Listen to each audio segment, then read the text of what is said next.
Tansel Bey günaydınlar. Evet. Hoş geldiniz. Şimdi siz küçük bir protezde bir kontrol için geldiniz. Hazır size gelmişken bazı sorular sormak istiyorum. Siz yaklaşık olarak, ben baktım sistemden, 2 aya aşkındır protezi kullanıyorsunuz. Sizden bazı değerlendirmeler isteyeceğim. Bunu istememdeki amaç, çünkü bu tedavi en iyi aslında bence tedavi gören kişi anlatır. Buraya gelmeden önce ne gibi sıkıntılarınız vardı, ne gibi çözümler aradınız? Bunları bir kısaca anlatır mısınız? Ya buraya gelmeden önce aslında uyku apnesi için bir hastanede yattım 2 gün. Hı hı. Uyku apnesi teşhisi koydular arkadaşlar. Bir makine verdiler. Onda uyumamı söylediler, hortumlu falan. Ben CPAP maskesi. evet, onu çok rahat edemedim onda. Bir gün uyuyabildim.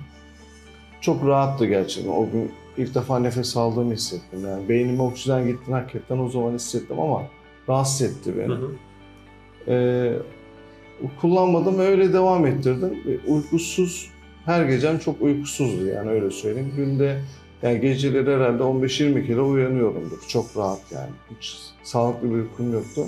En çok da eşime üzülüyordum bu konuda. Sonra sizi YouTube'dan gördüm. Birdenbire karar verdim gelip denemeyi.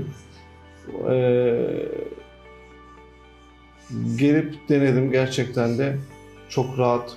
Ya uykunun ne demek olduğunu anladım.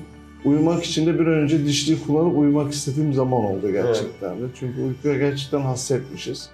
Çok mu uyuyorum? 7 saat, 6 saat uyuyorum ama yeterli bana. Yani gün içinde beni çok enerjik tutuyor.